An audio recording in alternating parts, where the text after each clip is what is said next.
Bonjour à tous et bienvenue dans votre nouvelle émission Hors Champ, la politique vue autrement. Ici, on pense et on voit la politique sous un angle différent.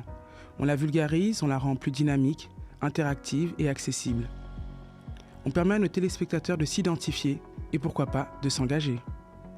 Les objectifs sont clairs. Il s'agit ici d'humaniser les fonctions, de déconstruire les préjugés et de reconnecter la jeunesse avec le débat public.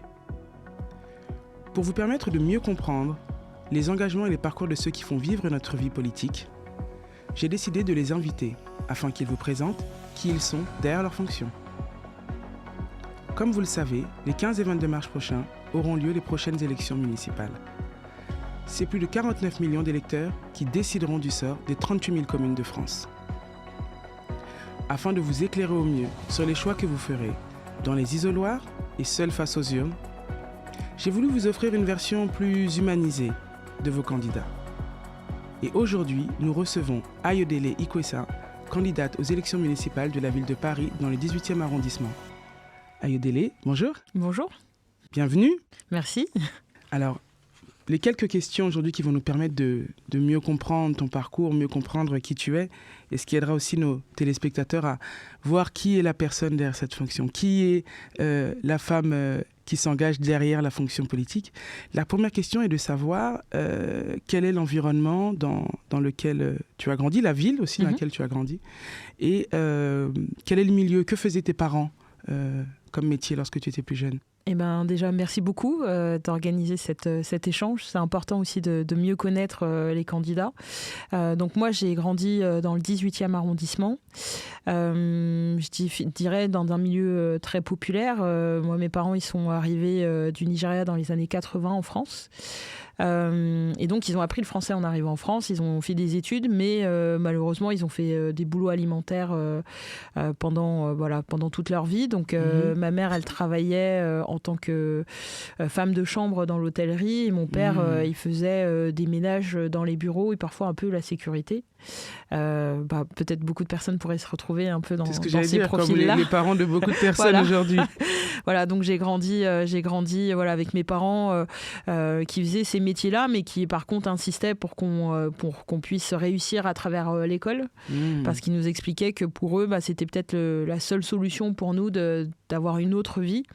Et en termes de localisation, donc j'ai grandi au début à Marcadet-Poissonnier, avant de déménager à la Porte de Saint-Ouen. Marcadet-Poissonnier, c'était l'époque du logement insalubre et toute la Goutte d'Or, c'était assez compliqué. Et quand on arrivait à Porte Saint-Ouen, c'était enfin un logement social qu'on obtenait. Et donc moi, j'étais très contente de pouvoir, à l'âge de 12 ans, d'avoir une chambre et des fenêtres, parce que je n'avais pas de fenêtre. On n'avait pas de fenêtre quand on était tout petit. Donc c'était vraiment un marchand de sommeil. Donc voilà, c'est un peu l'environnement dans lequel j'ai grandi pour commencer. Ok. Et quel a été ton parcours académique? Après le lycée, donc moi j'ai fait un bac S en spé bio. J'ai voulu faire médecine à la sortie de la fac, parce que ça rejoint peut-être une question, mais je voulais être médecin, moi, enfant. Je voulais être pédiatre, et donc j'avais en tête de faire médecine. Mais je n'ai pas eu médecine, parce que à côté de ça, moi, je faisais du sport à haut niveau, et donc c'était très compliqué de concilier les deux, sachant que j'avais déjà pas de sport-études ni au collège, ni au lycée. C'est assez intéressant, parce que la question qui vient juste après, c'est la question qui dit quel métier voulais-tu faire lorsque tu étais enfant, et pourquoi voulais-tu faire ce métier? Et là, ce que je vois dans ton parcours, c'est qu'il y a deux choses qui arrivent en parallèle. Il y a les études, le bac scientifique, et il y a le sport de haut niveau. Donc, à quel moment le sport de haut niveau rentre, et quand est-ce que les deux s'interchoquent dans ton parcours? En fait, au départ, le sport, c'est surtout une activité que je fais pour nous occuper, en fait. C'était en fait... Non, c'est bon. Non, mais je veux dire, j'avais pas d'ambition, on n'avait pas d'ambition sportive, si ce n'est que c'était une occupation les mercredis après-midi. Comme je le disais, on habitait dans un endroit très petit, sans lumière. Donc, le sport, c'était l'activité qui permettait de sortir de chez soi. Et en fait, à côté de ça, je faisais pas mal d'activités, que ce soit le chant au collège, cours d'échecs. Enfin, voilà. Donc, c'était plutôt faire du sport pour se dépenser, passer du temps avec les copains et les copines du quartier. Et c'était plus un plaisir au départ. Et puis en fait, c'est vrai qu'au fur et à mesure, on gagne des victoires. Je commence à faire même... Ça devient de plus en plus sérieux. C'est ça devient de plus en plus sérieux. À Paris, on a la chance d'avoir une compétition qui s'appelle Paris-Bruxelles. Okay. Et donc, c'est la ville de Paris contre Bruxelles. Et donc, c'était les premiers déplacements sans ma famille, avec les camarades du sport. Donc, et là, à ce moment-là, t'as quel âge ? Là, à ce moment-là, je dirais j'ai 12 ans. Ok, j'ai 12 ans. Tu es très jeune. On commence à avoir des stages d'athlétisme où on part sur la côte ouest, sans les parents, avec les copains et les camarades d'entraînement. Donc c'est là où ça commence à prendre une place de plus importante. Mais pour mes parents, c'était priorité aux études. Donc je pouvais faire du sport tant que j'avais des bonnes notes. Donc c'était un peu ça le deal de départ. Et donc c'est aussi pour ça que pendant très longtemps, en fait, je mène les deux en parallèle. Parce que pour mes parents, le sport, c'est bien, mais c'est pas le plus important, c'est pas un métier. C'est quelque chose qu'ils apprécient parce qu'eux, ils faisaient du sport plus jeune, mais à un niveau plutôt amateur. Mais il y a un vrai enjeu au niveau des écoles parce que, comme je le disais, en termes de métiers, ils font des métiers qui sont très durs et eux, ils ont envie d'une autre vie pour nous. Comme beaucoup de parents. Voilà, comme beaucoup de parents. Donc, du coup, le sport, c'est plutôt tant que ça t'amuse et que ça ne perturbe pas les études, tu continues. Mais par contre, il faut faire en sorte d'avoir des bonnes notes à l'école. D'où le bac S. Le bac S, oui, je pense que j'aimais beaucoup les sciences, quoi. Mais alors, du coup, c'était un petit peu ça la question. Pourquoi voulais-tu être médecin ? Parce que je pense que c'était peut-être un métier qui me parlait aussi quand j'étais enfant, dans le soin, le fait de pouvoir sauver des vies, c'est un peu ce qu'on s'imagine. Et puis moi je voulais être pédiatre, donc c'était vraiment soigner les enfants. C'est ce qui m'intéressait petite. Après, avec le temps, je me dis que finalement je connaissais pas non plus 150 000 métiers.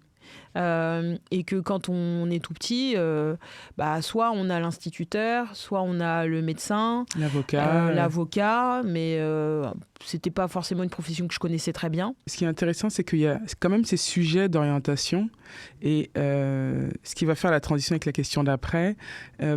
Rarement, dans une fiche navette, un jeune va écrire qu'il veut faire de la politique. À la rigueur, il y en a peut-être des fois certains qui vont être président de la République, oui.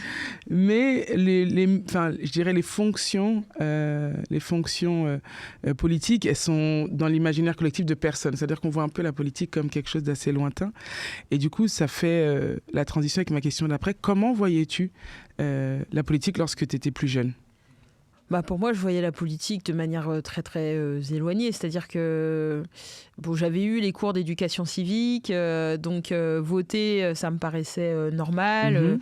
Mes parents, ils allaient voter et ils continuent de voter. Donc, pour moi, la politique, et pour moi, en tant que citoyenne, mon rôle, c'était vraiment de voter. C'était pas du tout imaginer que j'allais être un jour... C'est intéressant parce que dans ce que tu dis, j'entends le fait qu'il a très souvent été pensé dans l'imaginaire collectif, le fait qu'on devait toujours être ceux qui votent, mais rarement ceux pour qui les autres pouvaient voter.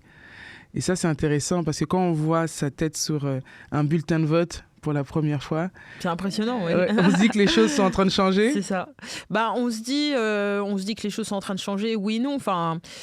Moi, c'est vrai que la politique, c'était pas un chemin naturel. Et ça l'est toujours pas dans le sens où je me définis comme non professionnelle de la politique. Maintenant, t'es candidate, c'est fini. Oui. À partir du moment où on est candidat, on ne peut plus dire qu'on fait plus de politique. Non, mais on peut en faire autrement. Oui, en fait, je pense qu'il y a un vrai sujet entre être un professionnel de la politique et s'investir localement en politique. Et moi, je fais une différence qui est très forte dessus, parce que c'est vrai que quand on parle de politique aujourd'hui, on a des gens qui font de la politique et dont c'est le métier. Parce qu'ils viennent d'un environnement politique, parce qu'ils avaient un parent qui faisait de la politique, parce qu'en fait, ils ont fait des études de sciences politiques et qu'ils se prédestinent à être des élus ou à, en tout cas, à avoir des fonctions électives importantes.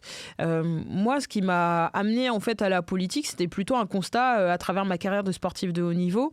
Après avoir été plusieurs fois aux Jeux Olympiques, avoir représenté l'équipe de France pendant plusieurs années, avoir remporté des médailles, notamment aussi des médailles européennes.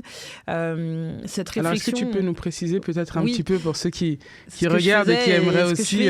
Moi, je suis spécialiste du 100 mètres et du relais 4x100 mètres. Et donc, plusieurs fois aux Jeux Olympiques, notamment à Pékin en 2008 et à Londres en 2012 dans le relais 4x100 mètres. Médaillée européenne du relais 4x100 mètres. Moi, j'ai commencé l'athlétisme dans le 18e arrondissement dans un club qui s'appelle Championnet Sport. Et je me suis spécialisée au fur et à mesure dans le sprint. Et je fais partie de ces athlètes qui ont toujours travaillé en parallèle à leur carrière. Donc, quand j'étais aux Jeux Olympiques, je travaillais en parallèle.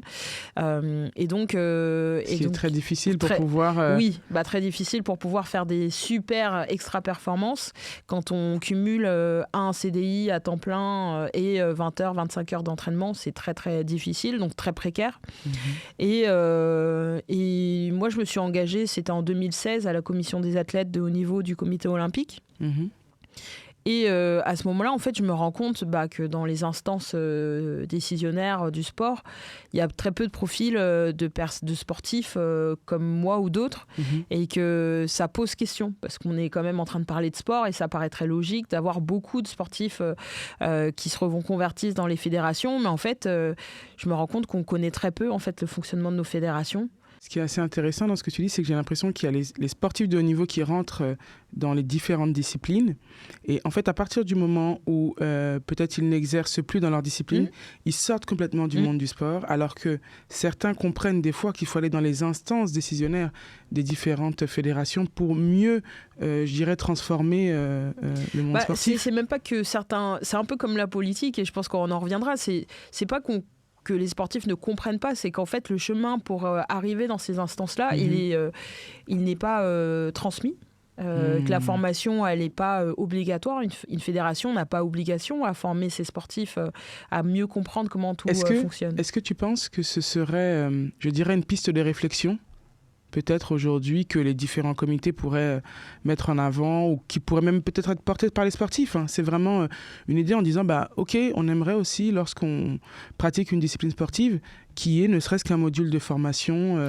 Mais ça, on a réussi justement, et c'est là où ça fait aussi le lien avec la politique. C'est moi, à l'époque où j'étais à la commission des athlètes, j'étais notamment référente des droits des athlètes lors du projet de loi démocratiser le sport en France. Et donc, on a apporté la création de commissions d'athlètes dans les fédérations délégataires. Et maintenant, aujourd'hui, donc, on a les sportifs dans les fédérations délégataires sont associés, on va dire, aux instances dirigeantes et ont un droit de vote. Et c'est là où ça devient intéressant, c'est que pendant tout ce travail de discussion, de débat, ça a duré plus de 2 ans et demi, où certaines personnes que je ne citerai pas nous expliquaient que de toute façon les sportifs n'étaient pas à leur place et n'avaient pas leur place dans ces instances, parce que les sportifs n'ont pas le temps, parce que ça ne les intéresse pas. Et en fait, on leur a démontré que non, c'était pas vrai. Déjà, premièrement, et puis qu'en fait les sportifs, c'était beaucoup plus difficile pour eux de se rendre disponibles dès lors où eux, on leur demandait du temps sans être rémunérés, alors que toutes les autres fonctions étaient rémunérées. Alors soit c'est des fonctions où ils sont rémunérés par la fédération, soit on a quand même des profils de personnes qui sont à la retraite et qui donc touchent leur retraite et ne perdaient pas d'argent en étant dans ces différentes réunions. Et ça permet surtout au fait aux sportifs de découvrir à la fois à quel point le sport est politique. Et donc ça, c'était un premier pas, moi je pense, qui m'a montré que si on n'avait pas été là pendant ces discussions, on n'aurait jamais eu cette victoire. Et ça fait la transition avec ma question suivante, qui était comment la politique est entrée dans ta vie. Et du coup, c'est à ce moment-là où tu intègres le comité, les différentes instances décisionnaires, que tu dis, OK, je viens de passer un cap dans ces instances-là. En fait, ça se fait en parallèle, c'est-à-dire que Moi, avant, donc là, je suis dans la commission des athlètes, je suis sur plusieurs projets, notamment le projet d'Alice Mia, et de faire en sorte qu'elle ait une œuvre d'art qui récompense tous ses engagements au comité olympique. Donc déjà, je me rends compte que c'est assez compliqué, alors que c'est quand même elle qui a œuvré pour qu'on ait plus de sport féminin, et qu'en fait, en réalité, Pierre de Coubertin et d'autres étaient quand même assez défavorables à la pratique féminine aux Jeux olympiques. Et moi, je suis parisienne, donc, et je pense que c'est important de le dire, dans le sens où le sport amateur est très peu connu. C'est-à-dire que quand on parle de Paris, du sport, on va parler du PSG, on va parler du Stade français, donc on va parler beaucoup de sport professionnel, mais le sport amateur, enfin, moi, en tout cas, j'ai jamais eu d'aide de la ville pendant toute ma carrière. Et donc, c'est important de dire ça en termes de précarité. C'est pas parce qu'on est parisien qu'on est mieux aidé. J'aurais été peut-être mieux aidée si j'avais été dans une ville plus petite. Et donc, moi, j'avais toujours un peu en tête de me dire comment est-ce qu'on fait pour faire en sorte que le sport ait une place, une meilleure considération dans une ville comme Paris, compte tenu de ce que moi, j'avais pu vivre, à savoir pas de sport-études, tout ça. Donc, au départ, c'était un peu une réflexion de partager des idées. C'est un peu, on va dire, les partis politiques, c'est un peu ce qu'ils font généralement. Quand ils voient des parcours intéressants, ils vous sollicitent pour donner vos idées, vos propositions. Et c'est vrai qu'à un moment donné, on m'avait posé la question de si ça m'intéressait de m'engager. Et moi, ça ne m'intéressait pas du tout au départ. Ça, c'était il y a combien de temps ? C'était en 2020. Okay. C'était en 2019 à peu près, où on me pose la question de est-ce que ça m'intéresserait d'être élu ? Et sur le moment, moi, mon réflexe premier de sportif, c'est de me dire non, pas particulièrement, parce que les sportifs, on est souvent un peu instrumentalisés et ça ne fait pas avancer les choses. Et c'est vrai que le fait d'avoir été la référente de la commission des athlètes de haut niveau du comité olympique sur le projet de loi démocratiser le sport, je me suis dit, mais en fait, nous, les sportifs, on est toujours en train de se dire qu'on n'a pas de considération, on n'a pas de retraite, qu'on a peu de moyens. Mais finalement, quand on regarde l'écosystème politique, on n'y est pas. Et à ce moment-là, je me dis, ça ne me coûte pas grand-chose d'aller voir déjà à l'échelle locale comment ça se passe. Ça me permettra de mieux comprendre comment les décisions elles sont prises. Et puis, pourquoi pas, après, de partager aussi un retour d'expérience sur comment se passe la politique à l'échelle locale et pourquoi est-ce que, quand on parle de sujets comme le sport et d'autres, on trouve que les choses n'avancent pas suffisamment vite ou que les décisions, elles ne sont pas si pertinentes par rapport à ce qu'on attend. Donc c'est à ce moment-là où on me propose d'être élu. Alors peut-être que j'en parlerai après, mais là on me dit du coup c'est mon parcours de sportif de haut niveau qui intéresse beaucoup. En plus on est en amont des Jeux olympiques, donc voilà, moi je découvre à ce moment-là la politique. Donc déjà ça commence très particulièrement parce que je me retrouve pas du tout au sport mais à la santé. Là, c'est le bac S qui revient. Oui, c'est le bac S où c'est juste, on va dire, la politique où on prend des gens. On essaie de les caser là où il y a de l'espace. Voilà, et surtout pas là où il pourrait être, on va dire, beaucoup plus efficace. L'avantage que moi j'avais, c'est que la santé, c'est pas un domaine qui est inconnu pour moi parce que de par mon parcours, on va dire, académique et professionnel, après on va dire, ma première année de médecine que je n'ai pas validée, moi j'ai fait une licence de biologie avant de faire un master en école de commerce en alternance. Donc je précise qu'on peut faire en alternance aussi des grandes écoles. Et donc après, j'avais été chargée d'études marketing, chargée d'études observationnelles dans le domaine de la santé. Donc je connaissais beaucoup le milieu de la santé, notamment par le volet de la prescription et des traitements, mais moins par le volet, on va dire, médical à proprement parler.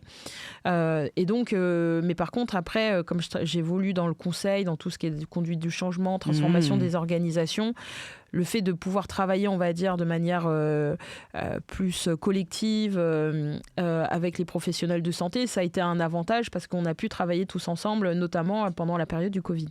Ok, très bien. Alors, ce que je vais te demander, c'est quelle est la rencontre qui a été décisive pour ton engagement, parce que tu disais tout à l'heure, aux précédentes municipales, 2019-2020, on vient me voir, mais qui a vraiment été peut-être la personne qui t'a permis de faire cette bascule? Je dirais qu'il y a plusieurs... je ne sais pas si c'est une personne ou plusieurs rencontres. Déjà, il y a le fait d'être engagé en tant qu'athlète, il y a le fait de se rendre compte qu'il y a un vrai sujet de précarité chez les athlètes qui n'est pas pris parce qu'en fait dans les instances ça ne sera jamais pris.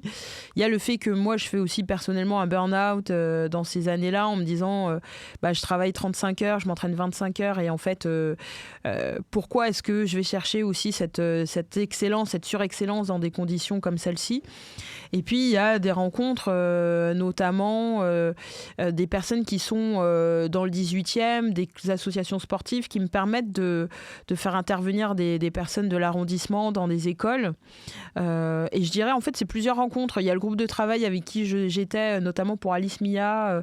Je pense à Béatrice Barbus, Emmanuel Bonnet-Ouladj, avec qui on a travaillé vraiment sur cette question de valoriser tout le parcours et l'engagement d'Alice Mia, qui est morte dans l'inconnu, alors qu'aujourd'hui, si moi j'ai pu faire les Jeux Olympiques, c'est grâce à elle. Et après, je dirais d'autres rencontres, notamment des personnes qui n'étaient pas politiquement élues, voilà, mais qui trouvaient qu'il y avait un intérêt, en tout cas pour moi, qui voulait m'engager avant même 2020. Parce que moi, j'avais sollicité notamment l'élu au sport à cette époque, en lui expliquant tiens, moi j'ai fait 2 fois les Jeux Olympiques et je suis une enfant d'une 18e et j'aimerais bien faire des choses à l'échelle de la mairie. Et donc, on s'était rencontrés comme ça. Donc, c'était aussi une initiative personnelle. Okay. De me dire j'ai grandi dans cet arrondissement et j'ai envie de participer, contribuer, de faire des choses. Donc au départ ça part de ça. Okay. Et après oui, se pose la question parce que il y a notamment des personnes qui étaient que je connaissais à travers les études ou à travers le sport qui réfléchissaient au programme sport, qui m'ont sollicité. Et c'est là où après on me propose finalement d'être d'intégrer la liste. Alors, parce que c'est vrai que le parcours en politique il est assez long et des fois il peut être sinueux. Quel a été ton plus beau moment en politique et quel a été ton pire moment? Mon pire moment en politique et mon plus beau moment en politique. C'est une bonne question. Moi je pense que le bon moment ça a été la découverte de la prise de fonction. Parce que je le disais hors antenne, mais je peux le dire maintenant, moi je suis une enfant du 18e et on m'a jamais expliqué comment est-ce qu'on devenait élu, comment est-ce qu'on pouvait s'engager localement. Alors si je traduis un peu, le moment où tu comprends comment fonctionne la politique, c'est le moment qui devient un peu ton plus beau moment, là où tu saisis toute l'étendue de ce que ça peut être et les perspectives je trouve que c'est un beau moment parce que ça a toujours été quelque chose que j'ai trouvé, que je regardais de très loin, que je considérais pour d'autres personnes en tout cas. Donc je me sentais pas forcément légitime à l'époque pour être élu. Je pense que c'est pour beaucoup de personnes ça fait ça, c'est de se dire c'est un autre monde et c'est pas pour nous. Et donc ça a été un moment je pense important. Et puis après il y a aussi je dirais le collectif Démocratiser la politique dans lequel je suis une des co-chercheuses. Le fait de se rendre compte que nos parcours aussi sinueux qu'ils peuvent être ne sont pas le fait de nos personnes mais du fait d'un problème qui est systémique et c'est le sujet de l'absence de représentativité sociale aujourd'hui dans le milieu politique.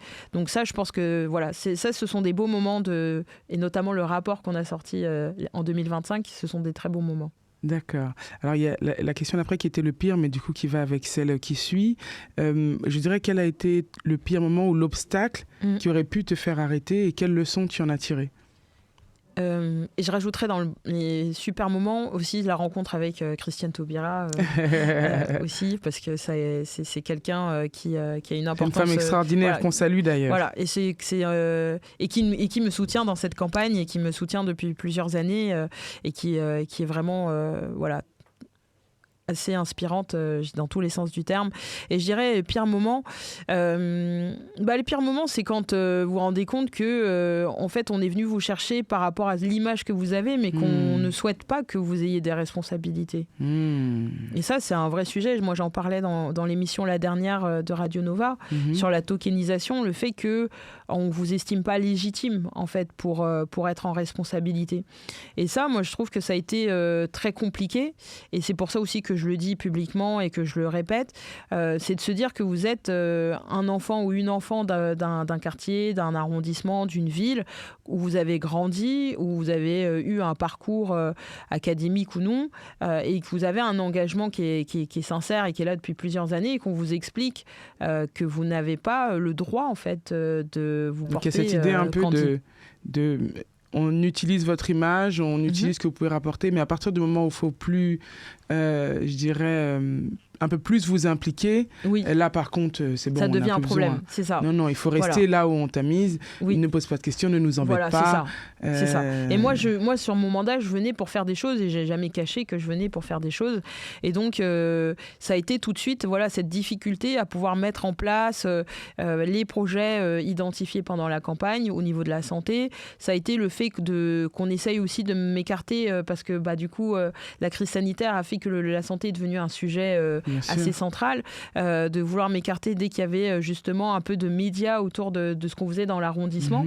Et donc et puis après moi j'ai eu un enfant aussi pendant mon mandat, et donc là j'ai trouvé que ça a été l'opportunité en tout cas d'essayer de m'écarter encore plus.